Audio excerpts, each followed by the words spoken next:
Article 14 is built on the work of independent journalists. And so, we asked some of our regular writers, what is unique about reporting for Article 14? Hi, I've been writing for Article 14 for 2 years now, and the reporting and editing process has made me a better journalist and has allowed me to write long-form stories and report about them in detail. I believe that when an editor pushes a reporter to get more and more details from the ground and not leave anything, it really improves a reporter's information collecting skills. What I really find unique about them is that they are emotional, compassionate, and genuine about the work that they are doing. These things matter to me a lot. I started writing for Article 14 because I love their stories. The impact it had on me inspired me. The space Article 14 has given to journalists from all over the country makes it very unique.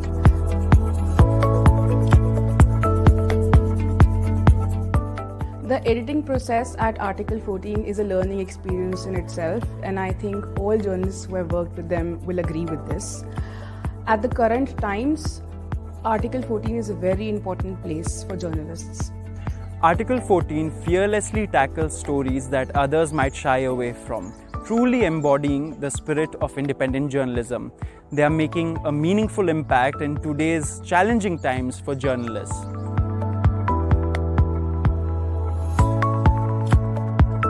Their payment process is the fastest in the industry, showing its commitment to ensuring contributors' welfare. The guidance the editors provide is the best thing. The team's contagious energy and passion drive us, the writers, to do our best. Every piece reaches its full potential. Subscribe to Article 14 or gift a subscription to support journalism that functions without fear or favor.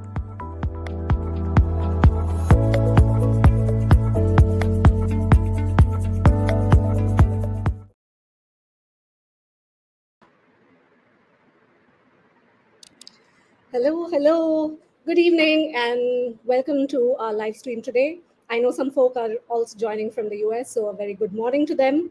And all of us at Article 14 are truly delighted to welcome you to our e-conversation today titled India's Cliffhanger Moment, a reality check on the economy. And it is an honor to introduce our speaker this evening, Professor Ashoka Mody, author of the best-selling, deeply researched book, India is Broken, A People Betrayed, Independence to Today. Professor Mody, as you know, is an economic historian at Princeton University School of Public and International Affairs. He's a former World Bank and International Monetary Fund economist. And in 2018, he wrote his earlier book, Euro Tragedy, a drama in 9 acts. At the IMF, he was responsible for, among other things, the design of Ireland's financial rescue program. And before that, at the World Bank, he was the principal author of the Global Development Finance Report of 2001.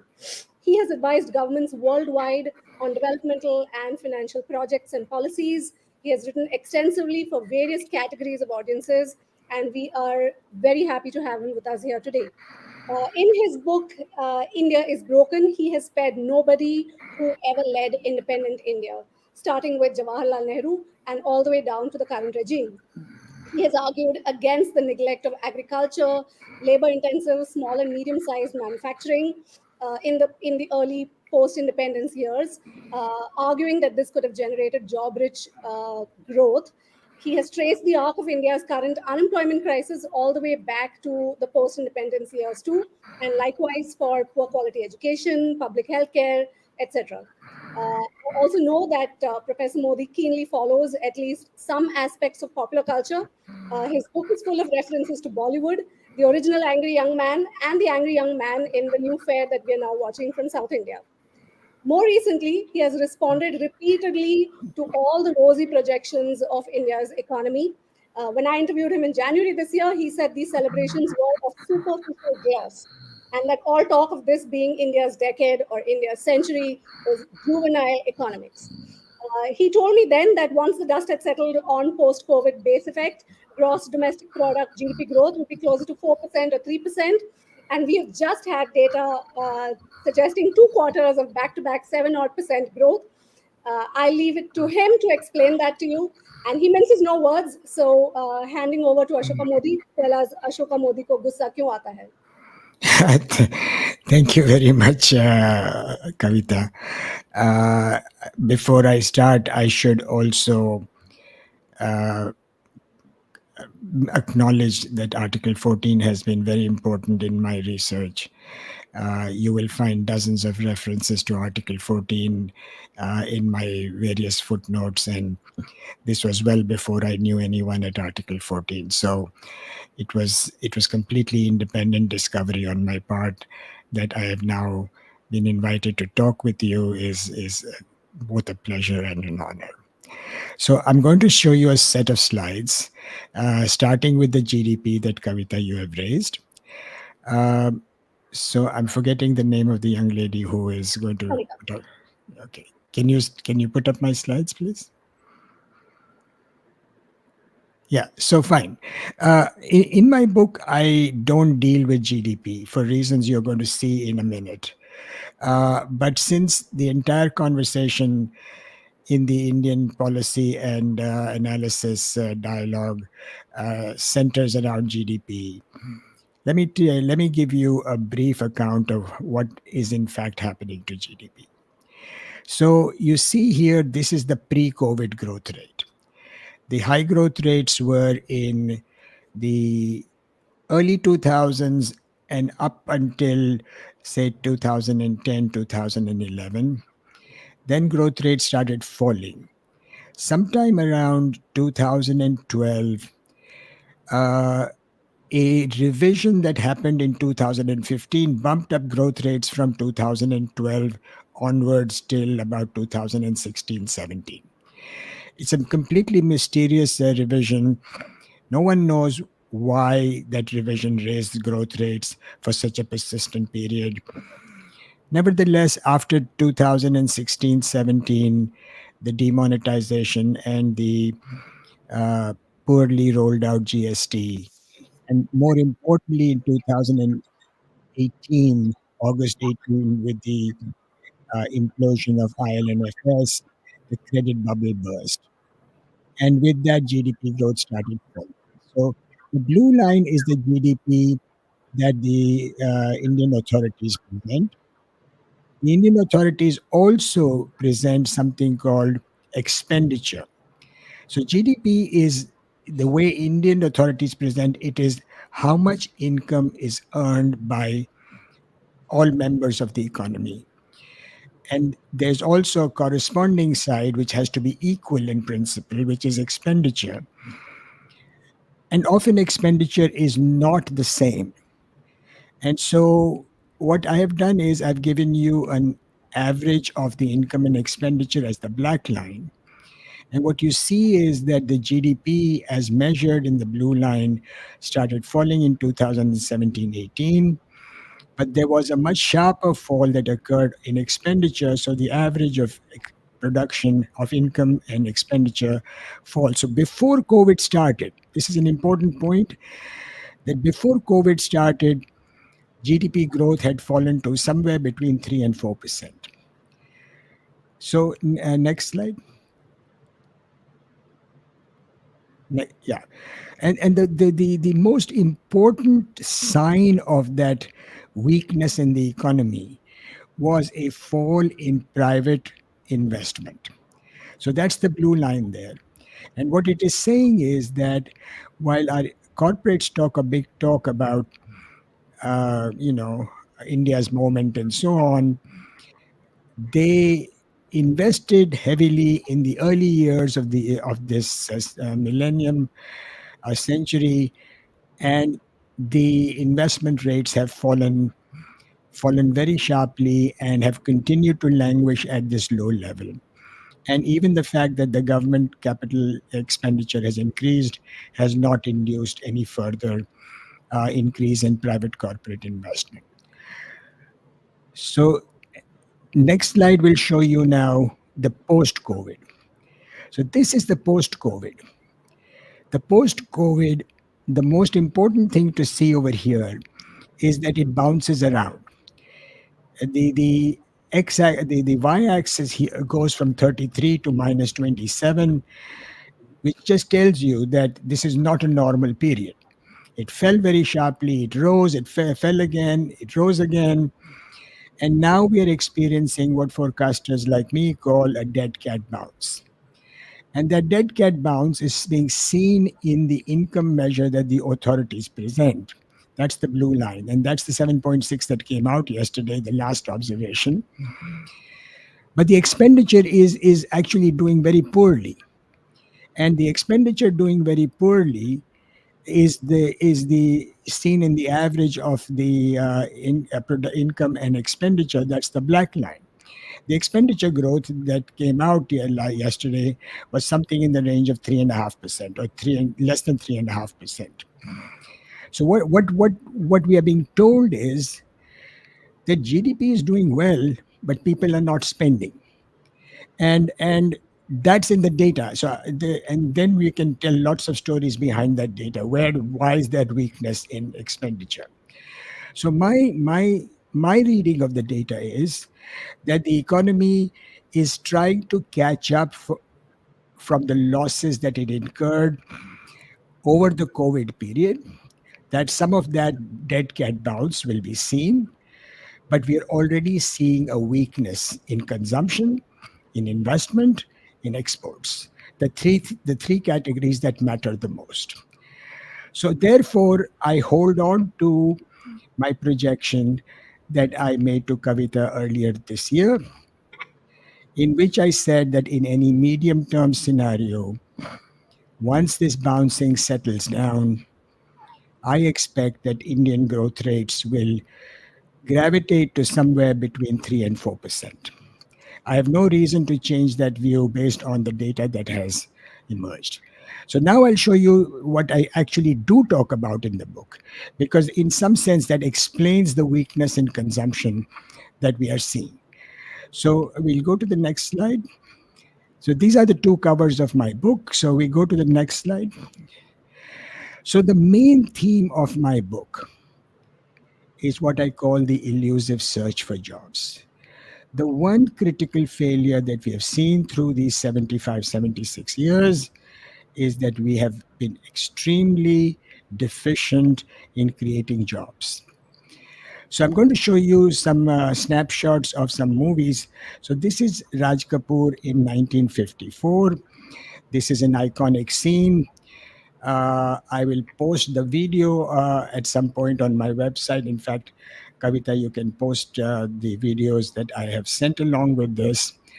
But as you can see here, Raj Kapoor comes in to Bombay. This is the first person he meets. He's been singing Mera Juta Hai Japani, Par Dil Hai Hindustani. And he comes in and the first question he asks is, Kuch kaam batao mujhe. We fast forward to the next slide. This is 1998. Another migrant, this time Satya, has come also into Bombay. Unlike Raj Kapoor, he did not walk, he took a train, but he did walk from VT station to this basti where he has just got a home. And this sleazy fellow on the right that you see, the question he asks him, Kuch kaam milega kya? So 98 minus 54 is 44 years. Same migrant, some change in his clothing and the mode of transportation, but it's the same question. Kuch kaam milega kya? You go to the next slide. This is a very well-known slide. Every one of you knows. This is the COVID reverse track. Here we are now seeing the opposite. The first two, we saw the migrants coming looking for work. These are migrants who have come to us through the city in search of work. And the moment COVID strikes, they realize that the agricultural sector from which they have fled is also is perhaps more attractive than the precarious urban jobs they have. And so you have something of the order of maybe 100 million people went back to agriculture, which is why agricultural jobs and GDP swelled during the COVID period. And then you come to the next slide, which is the most current. This is 2022. In 2019, the railways advertised 35,000 jobs, for which 12.5 million people applied. So 12.5 million people applied for 35,000 jobs. Now, this is a very pervasive phenomenon. Everyone wants public sector jobs because there are very few private sector jobs. B, they pay poorly and they have no social security. So you get these extraordinary ratios of applicants to jobs. And what happens over here, as you can see from this NDTV clip, is that the railway says in 2022, oops, sorry, we had promised 35,000 jobs, but we are not yet ready to give them. And so there is this rampage, and the applicants burn trains and so on. So then we go to the next slide and ask the question, why the perennial shortage of jobs? What is it that India has done wrong all these years? And so the next slide gives you my signature chart. There are two charts I would really like you to remember from this presentation. This is the first of them. This is the share of global manufactured exports. Go back to 1948. India is the black line. India is actually slightly higher than Japan. Slightly misleading because Japan was coming out of its war period, war devastation, and Japan very quickly raced ahead of India. But then what happens is that you see that first Taiwan and then Korea race ahead of India. And then sometime in the late 80s, mid to late 80s, China begins to come race ahead. And China then becomes the world's manufacturing hub and essentially takes over all of labor intensive manufacturing. And now come to the very end, and you see this green line, that's Vietnam. And Vietnam is a country of 100 million people. Today, Vietnam exports about as much as India exports with its 1.4 billion people. So India has repeatedly lost what I call the Red Queen race, which is that you have to run faster to stay in the same place, and India has never run fast enough. And Bangladesh is the faint line at the bottom. It's not as impressive a performance, an important performance, important for India because it's essentially closed the door to Indian garment exports. It's sort of the mass-produced garments. Bangladesh has pretty much taken over, leaving very little space for India. So then the question is, why? Why this continuous failure? And that brings me to my next slide, which is education. So the core analytical work of this book is that there are two essential prerequisites of long-term economic development since the Industrial Revolution. And they are mass education and greater gender equality. There is no nation, no nation has achieved economic progress without mass education and greater gender equality in these last 250 years. The East Asians have done exactly that. They have followed that Western path of mass education. So you can see over here, first Taiwan, then Korea, then China. This is the exact sequence in which they entered world markets for labor-intensive manufactured exports. India now, in somewhere in the 2005, achieved 100% primary enrollment. And by then, primary enrollment was not the key. By then, everyone had 100% primary enrollment. Pretty much every country in the world today has nearly 100% primary enrollment. So you can then go to the next slide. Now the question is, what's happening to learning outcomes. It's not just enough to go to school, but are you learning something?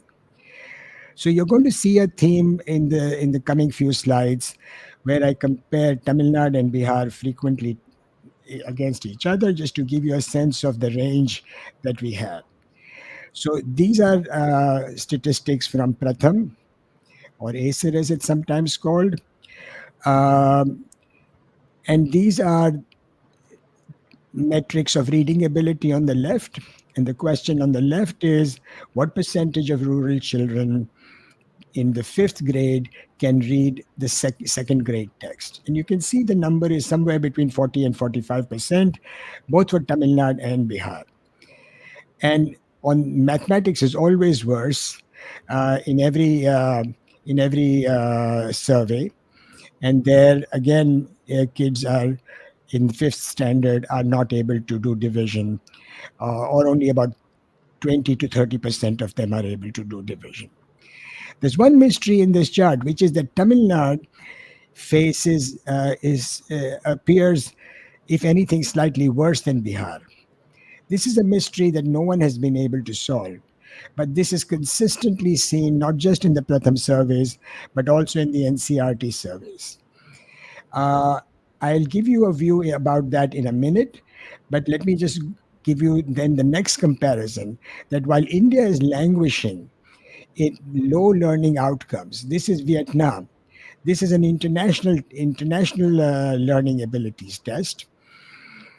And India does not participate in this because it did many years ago and performed so poorly that in embarrassment it has withdrawn from that test. I was in fact speaking to the OECD yesterday, which conducts this test, and they say they've been trying to persuade India to come back, but India is not yet ready to come back. What I want to show you here is how well Vietnam does. Vietnam does better than France and even in some metrics, Korea. So Vietnam not only educates its children, but it educates them well.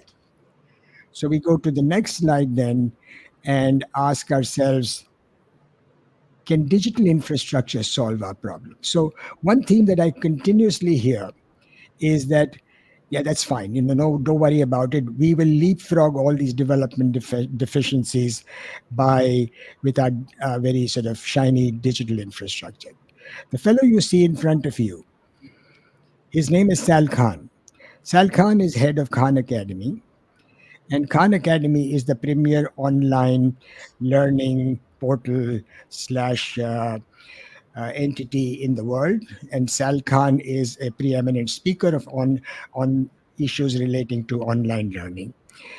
And this again is a video clip from which you see one snapshot in which he says, Khan Academy works best when the teacher is in the room. And the phrase he uses is, in fact, online learning works only when there is more human-to-human interaction. And the phrase human-to-human interaction is crucial because the essential deficiency in the Indian schooling system has been of the human-to-human interaction and the good teachers, the lack of good teachers. And that's a problem that plagues pretty much the entire country. Some are slightly better than others, but there is no part of the country that does well by any international metric, even by Indian metrics, as I just showed you. Tamil Nadu, which is a progressive state, does relatively poorly. So we then go to the next theme here, which is gender equality. Now, this is a very controversial theme in India at this point. I'll show you the slides that this is international data, where it shows that, again, the East Asians have typically had very high female labor force participation. Vietnam, you can see, is again right at the top. China is also nearly there. Korea. Notice that Bangladesh was less than India in the early 90s, has now, by virtue of its garment exports, gone ahead of India, and India has fallen. Very controversial about what's happening recently. What is happening recently is that female labor force participation in the PLFS data has gone up, but pretty much all of that going up is in a category called unpaid household labor. So fine. So that is better than nothing. Not completely clear whether unpaid household labor is just a reclassification of people who had earlier dropped out of the labor force, because all women do unpaid household labor. So it's not clear what has changed to increase that. So the point is that even if it is increased somewhat, it is still very low in the scheme of things, much lower than anywhere else in the world. And those two handicaps remain central handicaps for Indian labor intensive manufacturing. So then the question arises, and I'll show you my next slide. Where has India done well? And India has done well on the left hand side, which is often described as software exports. It's a broader category, computer and information services. Peaked around 2010, came down, has slightly picked up. But again, the world does not stand still. China is catching up. And if I project this the next 5 years, China will go ahead of India, for the very simple reason that China has invested just a huge amount more in human capital.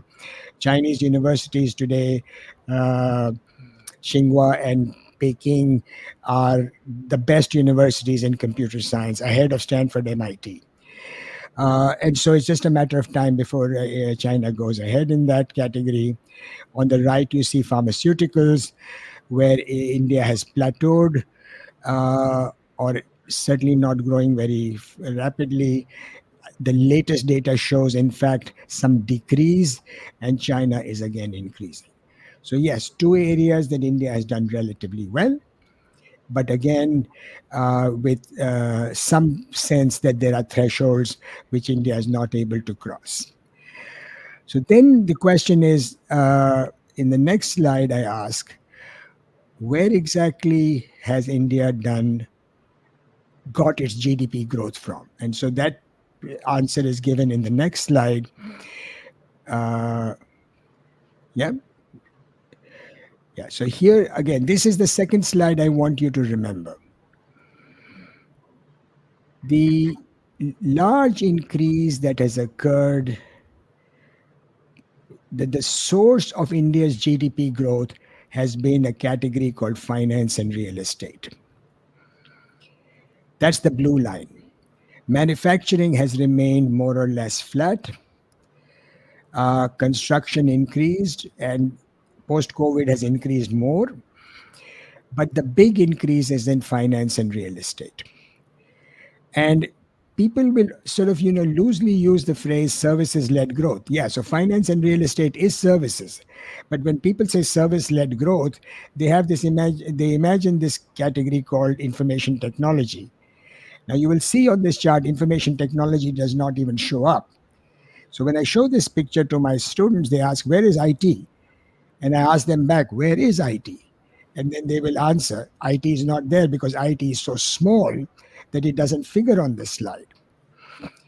So in terms of value added and job creation, IT is very, very praiseworthy. We all like to celebrate the people who are doing all this gee stuff, but it's not yet a part of the economy that touches more than a few million people.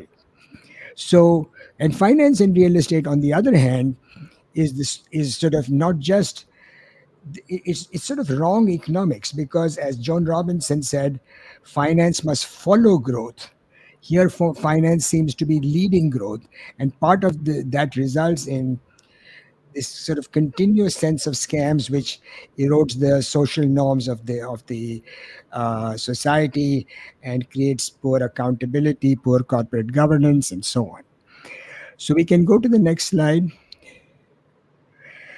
This is the same picture, but now in jobs. And very quickly, even in Tamil Nadu, the share of jobs in manufacturing has come down. And the share of jobs in construction has gone up. Essentially, what we have seen over the last 20, 30, 40 years, the so-called liberalization period, is that manufacturing has done poorly or sort of indifferently at the very least, and construction is sort of the boom industry, and construction is where the jobs are coming. So today, Indian construction industry employs more people than the Indian manufacturing sector.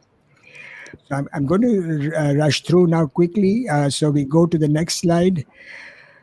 I'm going to say one word about poverty because this is a somewhat complicated slide. The two things you need to know about poverty is that there's been no survey after 2011-12. So when people tell you poverty has come down, ask them how do they know that? Because there's no data. Everybody who gives you who says poverty has come down is making up the data. And you can make up the data to show poverty has gone up, or you can make up the data to show poverty has come down. And there are serious people who are saying poverty has gone up. In fact, the 2017-18 survey, which the government did, but quickly rejected, showed that poverty had gone up. And the only reason they rejected that survey was because poverty had gone up. There's no known fact which compromised that survey, which said that this is a bad survey. So my own view on this is most indicators are that the most severe forms of poverty have gone down, but there is a certain precariousness. There is a category of people, about 40% of Indians live in what I call a precarious zone.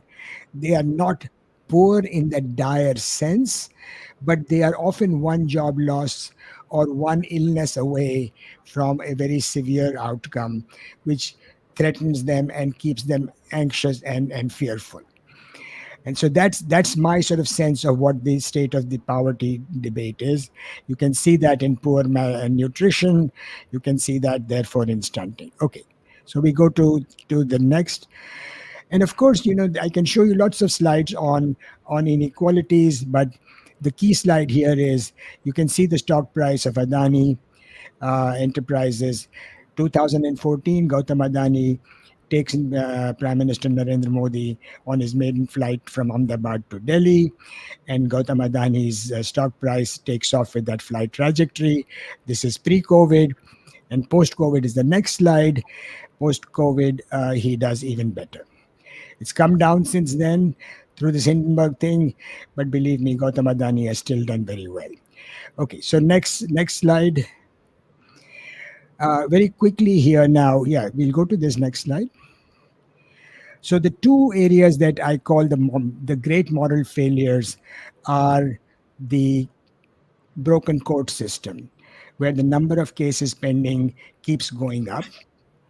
And this is a moral failure, not just because justice delayed is justice denied, but a lot of people who are awaiting trial wait for trial for periods longer than they would have served if they had been convicted of the crimes that they were charged with.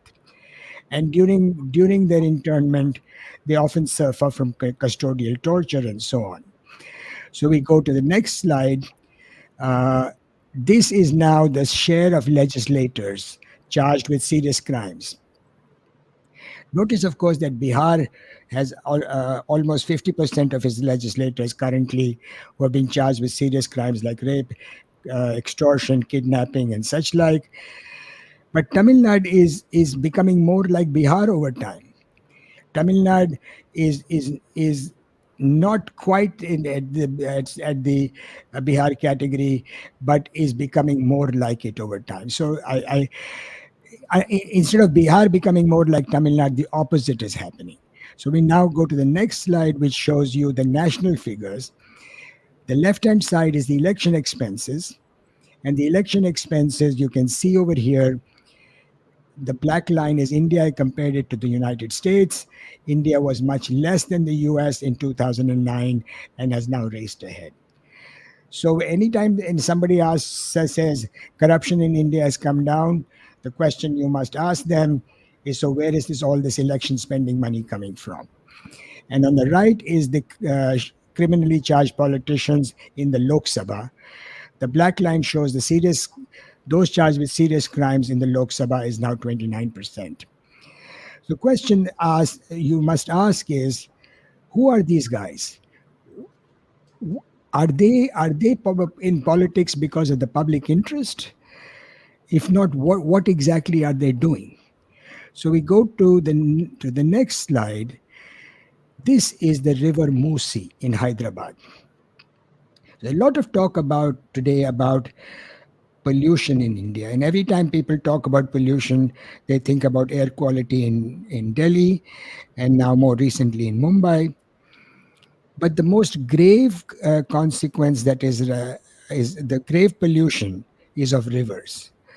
So you will not be able to see this video on this presentation, but there is a video behind this which is showing you how the pharma companies are putting dumping their effluents and also reject antibiotics into the water, which then foams up, and the river Musi, which is a great river running through Hyderabad, today one of the most glamorous cities in India, the river Musi is dying. And the next slide shows you a snapshot you've seen many times. This, in fact, is a drone video taken only recently in the last 10 days by The Guardian, and this is the Yamuna River. The point about showing you these slides on the river pollution is twofold. One, that when rivers die, civilizations die, and every river in India is dying right now. But two, this picture that you see of the Yamuna in front of you is a picture that could have been shot 40 years ago. And the point I'm trying to make in the book is that there are some problems we choose to not solve, even though the technical solutions are obvious. And that's because, we see the next slide. Here, this is a collage of 4 rivers. Asi, I'll just point to Asi. Asi gives Varanasi part of its name. And Varanasi is,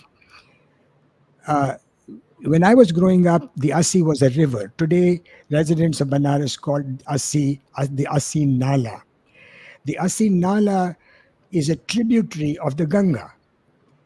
Why is that important? You're trying to clean the Ganga, but if you've got hundreds of tributaries like Asi flowing into the Ganga, then the problem of cleaning the Ganga is not just cleaning the Ganga, but a complete reorganization of your urban development process, of your agricultural development process. So the reason we are not able to clean our rivers is because we have this chaotic development process that just pollutes as sort of an afterthought and nobody cares about it. So I'm almost at the end, so we go to the next slide.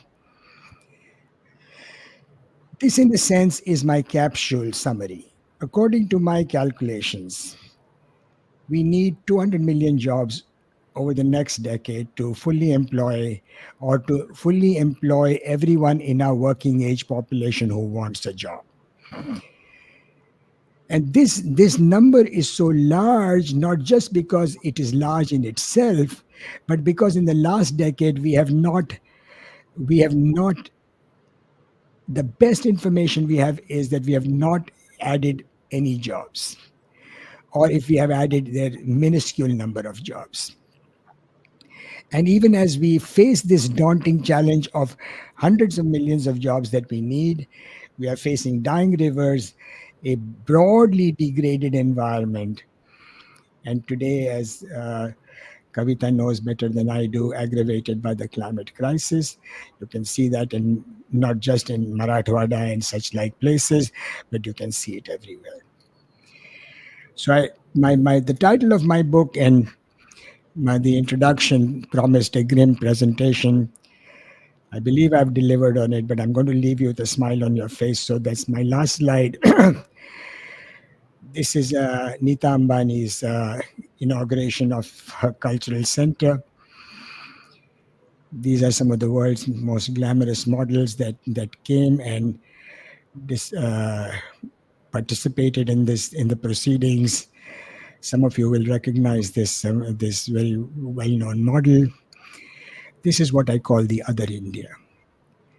This is the other India which a lot of Western journalists write about, which I'm sorry sometimes to say that even Indian journalists get wrapped up around. I have shown you the India that I most care about, even though I've not lived in India for a long time. But with that, Kavita, I'm going to stop and let you take over. Thank you so very much, Ashoka, for that. I have heard you speak before, and every time you point these numbers out, it is it is impactful all afresh, all over again. Thank you for this, and thank you for doing this in so much detail. I have a few questions before we take questions from those who are watching us live. Uh, you mentioned construction and finance, but I wanted to clarify on one thing because yesterday's GDP data says that in fact it is manufacturing that has grown fastest. I know that 1 quarter or 2 quarters of data cannot be compared to 4 decades of a trend that you have studied. But I'd still like to ask you, what do you think really of what's happening with manufacturing? A lot of people are talking about, the fact that Apple is now one of the largest countries in the world is manufacturing from India. What do you make of the thrust that India could be a global manufacturing hub very soon? The most recent data that's come out from the GDP numbers appears to suggest that. Okay, very good. So good. So that they are related, but they are two different questions. Okay, so I'll take the data first. So if something falls from 100 to 1, that's a 99% decline. And if it goes from 1 to 2, goes back from 1 to 2, that's a 100% increase. So the 100% increase looks very impressive, but you're still at 2, you're well below the 100 that you started on. So that's basically what's happening to manufacturing. That manufacturing had done so poorly for such a long time that any small growth appears an impressive growth. I looked at the numbers yesterday, and the share of manufacturing in GDP is still languishing below 15%. So yes, if you go down even below 15%, eventually it'll come back to 15%, but that's not telling you that it's an engine of growth. Now, to come to your second observation, so maybe the question is, even if you believe what I've just told you, that things have not changed so far, will Apple change them? Okay. So, look, the Apple example is one that is on everyone's mind. And every time I make a presentation, the first thing people ask me is, yeah, but Apple has come to India. Fine. So I'm not going to say this. Look, Apple can potentially be a game changer. I'm going to concede that. But look at the hurdles. So the rest of the world had a long story just 2 or 3 days ago on the challenges that the Foxconn factory is having just outside of Chennai. Meantime, Luxshare, another Apple supplier that tried to manufacture in India for several years, has just announced that it is leaving and going to Vietnam. What I'm going to say in sort of summary is that while there is potential, remember that we are part of a very competitive global network. Right now, the reallocation that is occurring across the world is there are 3 major hubs of the reallocation that are occurring from coastal China. One is to the interior of China. The vast bulk of the industry that is moving from coastal China, which is expensive, is moving to the interior of China. The second large movement is to Southeast Asia, Vietnam, and such like. And the third large movement that is occurring is to Latin America in this bid that the Americans call friend shoring. That is, they want to have their manufacturing supply chains in a geographically proximate area. India is at this point in time, as we speak today, a drop in the ocean of that reallocation that is occurring. So, what I can say to you is that I'm not going to rule out that this is a spark that leads to a big fire. But remember, it is still a tiny spark, which is still not proven, and we don't know if the spark will then trigger other industries to come up. I mean, for example, the iPhone story, which is also the phone story has been touted for a long time. Thus far, it has mainly been assembly operations, not to scoff at assembly operations. Okay, that's better than nothing. But so far, it's very limited and is not yet showing up in the macro data.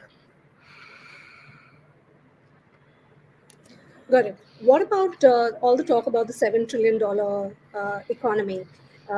We know that in 2022, India overtook UK as the world's fifth biggest economy. We could be the third biggest economy by 2030.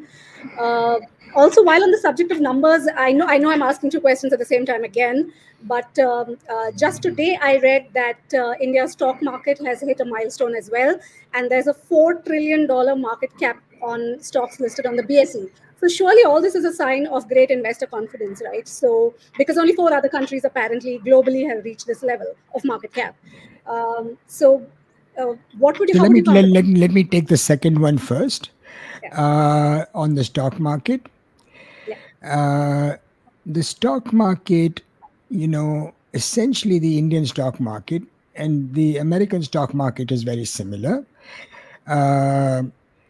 is moved by half a dozen companies. So, if Gautam Adani's stock picks up and Mukesh Ambani's stock picks up, the Tatas maybe, you basically have a stock market boom. The stock market, I mean, for example, if you remove these top 10, 15 companies and then look at their stock market movement, I'm going to guess. I've not actually done the numbers myself. I'm going to guess that's relatively flat. So what the stock market boom is saying to you, and I think this I can say more confidently, is yes, some of the big guys are doing very well. Some of the big guys are doing very well, in large part because global investors want to diversify, and they say, these guys are safe bets. They are safe bets. It doesn't really matter. We will get our money back and we'll get our returns. We'll see. We'll see how the bet pans out. What I will tell you is that a lot of this money is coming through tax havens. It's coming through American tax havens. For example, Goldman Sachs does virtually all its investments through tax havens in its portfolio movements. And it's coming through Singapore, it's coming through UAE and Mauritius, of course. So it's not clear what this money is. This is not money that is saying to me that this is adding to productive capacity. Because I showed you the slides on the corporate investment ratio. For me, the stock market movement would be meaningful if I saw private corporate investment rise. But I'm not seeing any of that movement. So the stock market, in a sense, lives in a different world compared to what's happening on corporate investment. And for us as economists, what matters more is, are these guys investing? Are they investing in the future? What is their view of the future?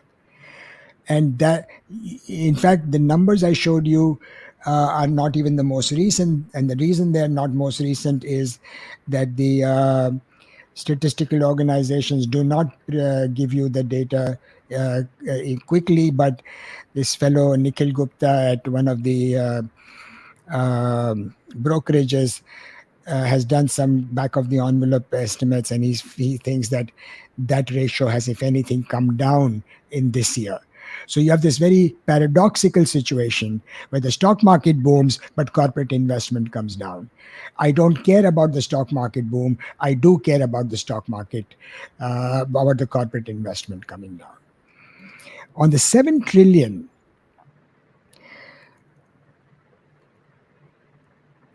the thing is that if Bill Gates was to walk into this show as the third person on this, Kavita, you and I would become very rich in per capita income.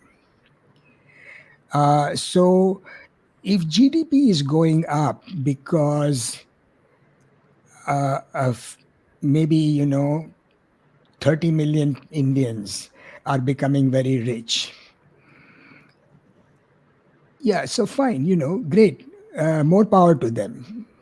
Bless them, I wish them well.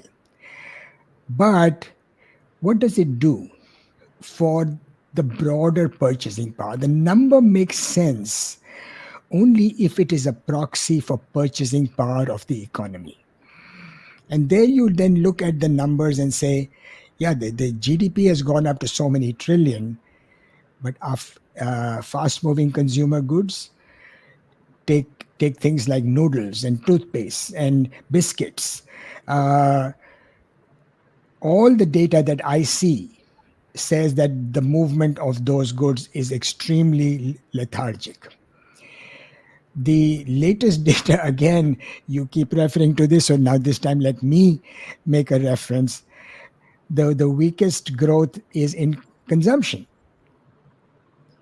So consumption has been growing poorly. And consumption's poor growth is ironical because it includes the consumption of the richest Indians. So if somehow you were able to extract that consumption of the very rich Indians, you will see that the vast bulk are sort of treading water in terms of consumption. So the 7 trillion is a very poor metric of anything. Because if it is intended to proxy purchasing power, it certainly does not. Because all the indicators are that the purchasing power remains very anemic. And you have heard the well-known stories of scooters and trucks and such like, which have poor sales, and fast-moving consumer good poor sales. On the other hand, yeah, so people are buying $400 Adidas shoes and Louis Vuitton stuff. Yeah, so you will see some purchases going up, but why do I, as sort of a policy analyst and a historian, care about that? Okay, so we have some reader questions coming in. The first one is, I'll give you two questions at a time. The first one is, just to confirm, are you saying that India will not be one of the fastest growing economies in the world in the immediate future? That's question one. And question two is, how do you explain the prevalent rah-rah mood around the Indian economy? So look, one sort of cardinal rule of forecasting is you forecast a number but not the time. So when I say I expect Indian GDP to grow between 3 and 4%, no, don't hold me to it if the next print that comes out in 3 months shows a number higher than 3 or 4%. I can only say what I think. So today we are in December 2023. Yeah, so I would say that 2024, 2025, we should settle down to that rate unless there is some new major development along the lines that I've talked about. sort of an aspirational rush to education, a greater sense of gender equality, a sense of optimism generated in corporate investment. Unless you see those numbers change and the quality of those numbers change, there is no real propellant force in GDP right now. GDP is treading water right now, and the 7.6 that came out yesterday is just saying, yeah, look, it had fallen a lot. It's trying to catch up from where it had fallen. Fine, so great. It's better that it's trying to catch up a little bit, but it's not telling you very much more than that. So that was one. What was the other one?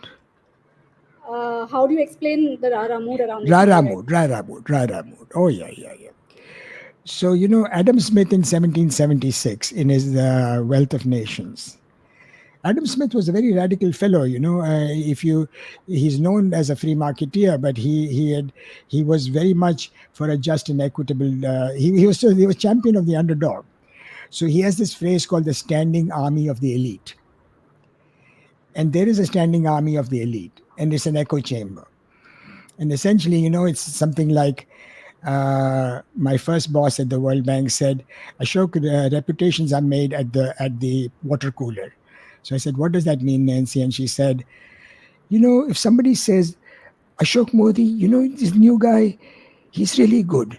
And so 3 people who are standing around the water cooler will say, go to their friends and say, Ashok Mody is very good. And so when promotion time comes, people say, we hear that Ashok Mody is very good. So why don't we promote him?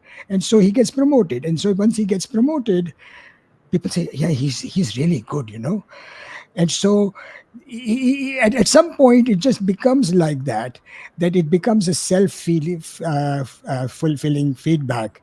Or as Paul Krugman said, serious people tell each other what other serious people have told them. And so the serious people then cannot say anything other than what other serious people are telling them. And that's so you get the rara mood. Okay, a couple more questions to go. What about digital public infrastructure? India has the world's finest digital public infrastructure. UPI is processing 8 billion transactions a month. The tech industry is so buoyant. There's great support from the government. I know you covered a couple of these things. You made a mention of UPI, and you also made a mention of the tech industry. But if you would like to elaborate a little. Yeah, look. 8 billion transactions a month, surely that's something to celebrate. Yeah, fine. Look, I'm not saying don't celebrate the transactions. By all means, do that. What I'm asking, Kavita, is, so I showed you the Yamuna. Okay? And for 40 years, the Yamuna has been like that.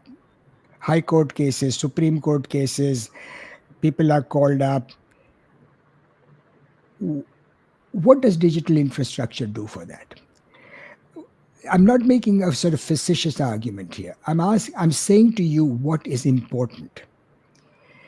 If the rivers are dying and we have a faster transactional method of payment, what does it do for us? So, when I'm in Noida with my brother-in-law, he goes for a run. I go with him. I don't run anymore. But there's a Chole Bhature fellow who stands outside. And he accepts payment on Paytm. It's very impressive. And the question I ask myself is, do I see more customers in front of him? Do I see his earnings go up? He still comes on his bicycle and he's got this thing, he carries his wares on his stand. So I ask the question, what is digital infrastructure doing for people? So all the NRIs, they'll get down in Bangalore and they'll click on their phones and they'll be able to make payment on their phones, and they load the UPI.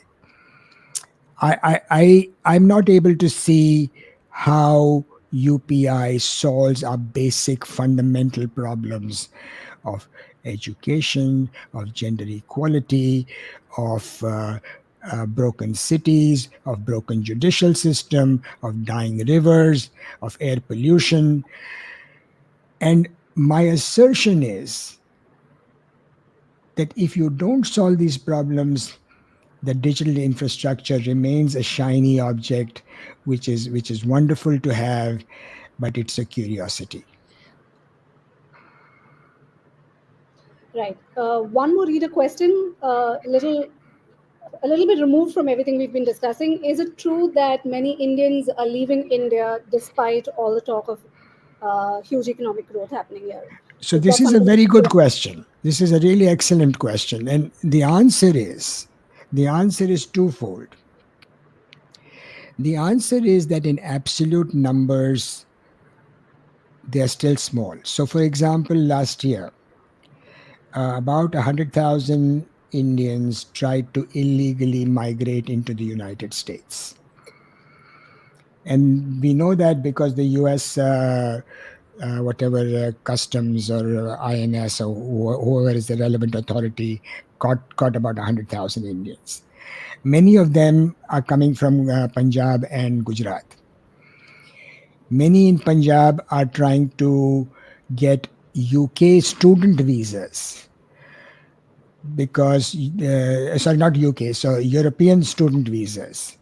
So, small colleges in Europe, in Latvia, even in Germany, they will give you a letter of admission if you pay them 500 euros. And then what these guys do is they go to the consulate and try to get a student visa.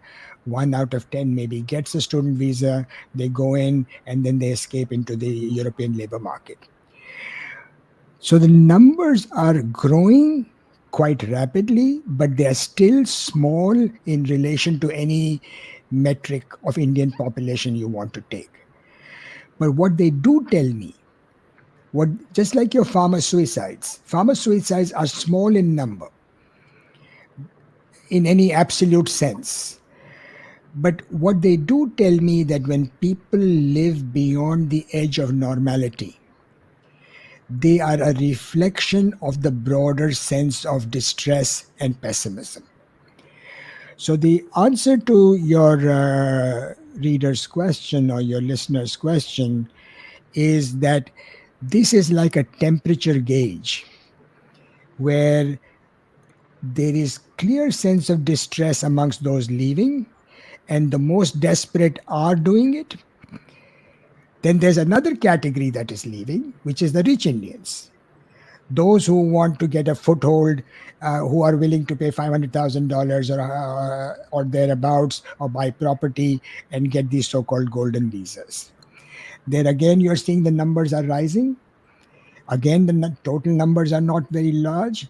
There, the motivation is very different. That motivation is, I don't want to educate my children in India. I'd rather move to Canada or to the United States or to England because that's where I want to educate my kids. And then there's a third category who live in India and who are so wealthy that for them it does not matter. They've exited in some psychological sense, which is that they send their kids abroad to study. When I came in 1983 to the United States, you came only for graduate studies. Today, it is not only common to go for undergraduate studies, but many are going to school abroad. As far as I'm concerned, they have left India. They have left India because they have no commitment to the Indian education system or to the Indian public goods provision. There's a very sort of cute story I heard recently. The well-known British school Harrow is setting up a branch somewhere in India.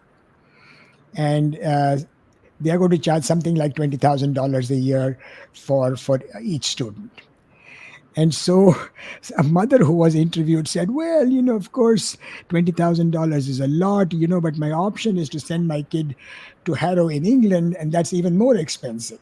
So there is this category of Indians who live in a wonderland which I have no, even though I've lived abroad for 40 years, I have no conception of. I cannot afford to send my children to schools like that.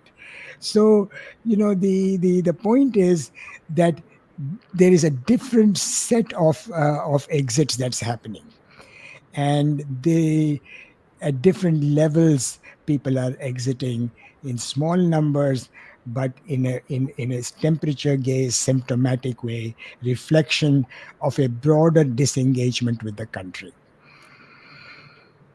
Right. We are going to ask you one last question before we let you go, and that is about inequality. I know that you have shown some data on Adani, and we have this traditional understanding that per capita income in India is so low, but per capita income is rising, and we know that there was talk about it having doubled in the 8-9 years leading up to 2019 2020, and I think 23, sorry. And there's now an SBI report that says per capita income will go from 2 lakh to rupees 14 lakh or 15 lakh by financial year 47. That's from about $2,500 per capita to $12,400 per capita. So even accounting for severe inequality and even that there is uneven income distribution, this has to be a sizable growth, right? So the first thing I will say is don't believe anything that the SBI report tells you. For reasons that I do not fully understand, uh, the SBI seems to put out these reports which are completely Panglossian, which have no basis in fact. I mean, for example, they say that employment is going up. They make up these fictitious numbers from the employee provident fund data, which, if you sit and think about it for 1 second, is completely the wrong way of assessing the employment picture. So let's talk about sort of the sort of serious content of your question.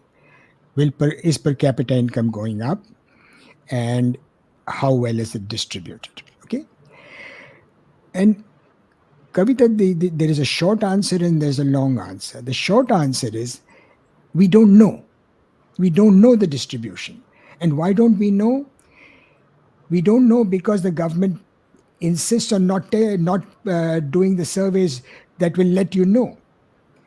So if you do not have a consumption survey for over a decade, then anybody will tell you what the number is. So I don't know what the distribution is. What I do know is the following: that the abject poverty that you saw is, for example, in Mother India, the movie Mother India, we are well past that. Clearly. Okay, so that progress we have achieved, and very commendably so.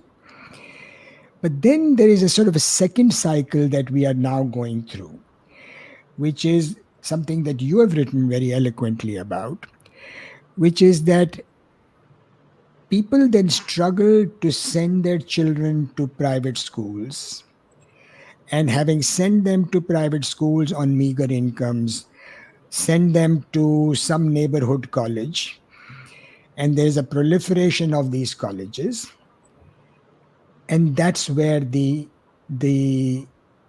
this engine gets stuck.